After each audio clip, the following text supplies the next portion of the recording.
BSc part second, paper second, mathematical physics.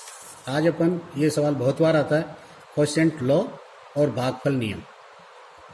इसको मैं पढ़ के सुनाऊंगा तभी आपको पता चलेगा। वैसे मुख्य रूप से इसका उद्देश्य ये है कि कोई टेंसर हो और अज्ञात टेंसर हो तो उसको ये पता करना कि वो वास्तव में अज्ञात टेंसर का प्रारूप क्या है, या अज्ञात जो भी कोई राशि है वो टेंसर है या नहीं है।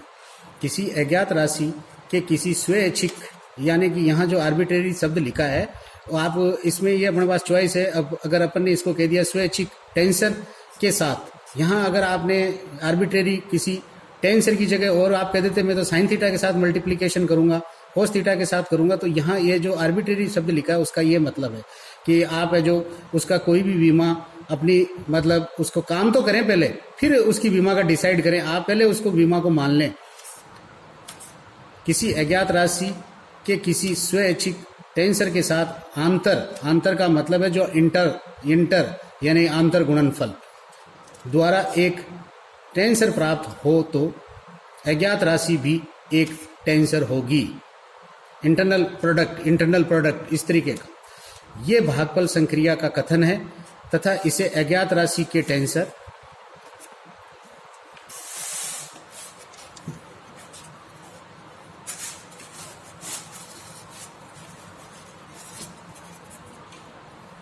होने के अप्रत्यक्ष परीक्षक यानी ऑब्जर्वेशन के लिए प्रयुक्त किया जाता है, परीक्षण के लिए किया जाता है।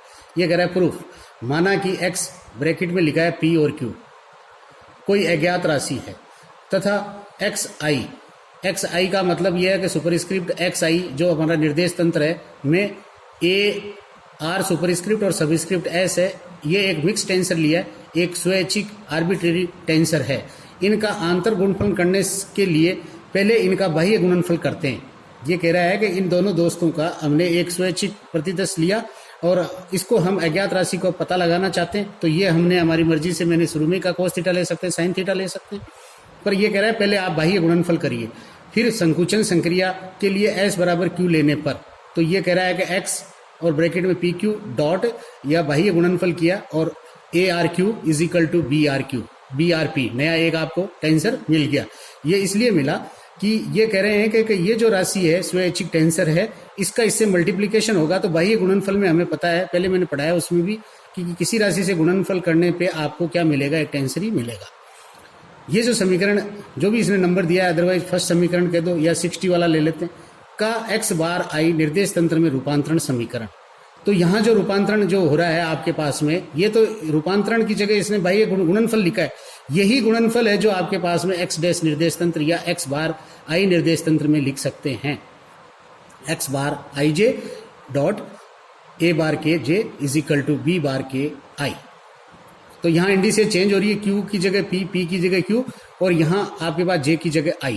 तो मुख्य रूप से क्या, ऊपर वाली इंडिसेज में तो कोई अंतर नहीं आया, परंतु नीचे वाली इंडिसेज में जो q थी वो q के साथ खत्म कर दी तो p ला दिया। यहाँ आपके पास में j है जो j के साथ खत्म किया तो i ला दिया। ये आपके पास में बाह्य गुणनफल में जो पूर्व के आपके पाठ में मैंने कराया उसमें इसी के अंदर पूर्व के पेजों में है। अब आप देखिए, चूंकि ए आर क्यू एक परिदर्श या एक टेंसर है, वह माना कि बी आर पी भी एक टेंसर है तथा इनका रूपांतरण समीकरण निम्न होंगे। तो ए आर क्यू इसका रूपांतरण समीकरण बार वाले की तरफ से, तो जैसा आर और क्यू है वैसा का वैसा ही नए इंडिसेज हमने यहाँ सुविधा के लिए जो के और जे ले रखे वही रखेंगे इस पे, इसलिए कि बार बार हमें यहाँ आगे चेंज करना। तो यहाँ मैंने क्या किया कि इसके इंडिसेज को जो लिखा, तो आर ऊपर है तो देखिए आर नीचे आ जाएगा, क्यू नीचे है तो ऊपर आ जाएगा, ये दो तो हो ही गए। और यहाँ अगर ए बार वाला है तो के तो ऊपर आ गया, और ए जे नीचे वाला है तो बार सहित जे नीचे आ गया। ये ऐसे तरीके से आपको याद करके लिखने। फिर आपके पास में दूसरा बी आर पी, तो बी आर पी तो आपके पास आर है जो नीचे और पी है जो ऊपर, और आपके पास में बार वाला के है तो ऊपर और बार वाली आई है तो नीचे बार के साथ। तो फर्स्ट 60 वाला समीकरण से आप बी आर पी, ये बी आर पी का जो बाह्य गुणनफल लिखा है उसका मान रख दो, और ये कह रहा है कि आपके पास में बी बार के जे, बी बार के और ये जे है, तो आपके पास में का मान रखने पर, तो यहाँ आपके पास में देखिए ये इसने क्या किया कि यहाँ पे इसने ये आई है, बेसिकली ये आई है, तो ये कह रहा है बी बार आई, ये प्रिंट में हो गया, और आपके पास है मान रखने पे। तो देखिए मैं पहले एक एक का मान बता देता हूँ। कि आपके पास में बी आर पी के लिए एक्स क्यू पी और क्यू और ए आर क्यू, बहुत बढ़िया। और अब है जो बी बार वाले का, तो बी बार वाले का हमारे पास में यहाँ रखा हुआ है मान, तो बी बार वाले का यहाँ रख दिया, तो एक्स बार आई जे और ए बार के और जे।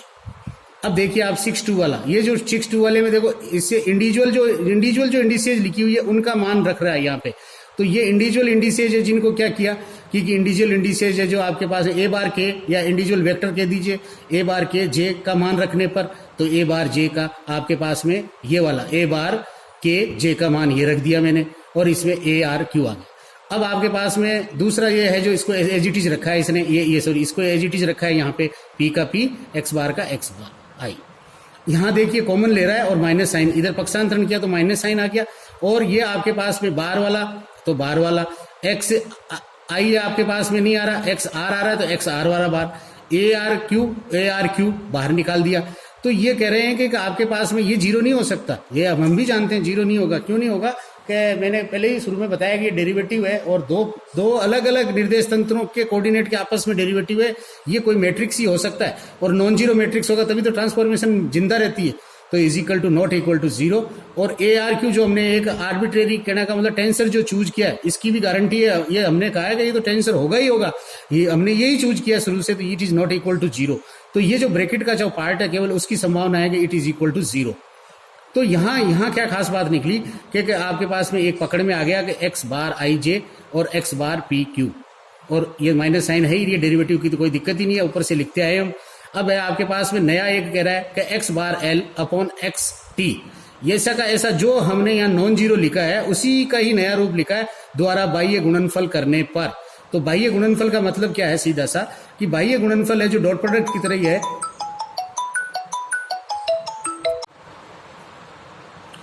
अब इसमें x bar I J is equal to x bar P upon del x bar I और del x bar J upon del x Q और एक्स ब्रैकेट पी क्यू। तो ये देखिए आप, जैसे यहाँ पे आई नीचे है, तो ये आई है जो नीचे है, इसका मतलब है कि ये नीचे आ जाए तो अपने आप ही चेंज हो जाएगा। और जे अगर आपके पास ऊपर है तो जे ऊपर लिख दिया। तो बार वाला है जो मैंने कहा था पहले ऊपर आएगा, और बार वाले में अगर नीचे वाली इंडिसेज यानी कि को वाली है तो वो नीचे आ जाएगी। ठीक इसी प्रकार से पी और क्यू है, तो पी और क्यू में क्यू नीचे है तो ये ऊपर आएगी, और पी अगर आपके पास में ऊपर है तो ये नीचे आ जाएगी, इसमें को के रूप में आ जाएगी। तो ये ट्रांसफॉर्मेशन जो बन रही है ये बिल्कुल वैसी ट्रांसफॉर्मेशन है जैसे किसी मिक्स टेंसर की ट्रांसफॉर्मेशन करते हैं। इसलिए अज्ञात राशि एक मिक्स टेंसर है, जो मिक्स टेंसर की जो प्रारूप है वो है एक्स क्यू पी। इस प्रकार अज्ञात राशि x एक प्रतिदश होगा, और ये भागफल प्रमेय का कथन है।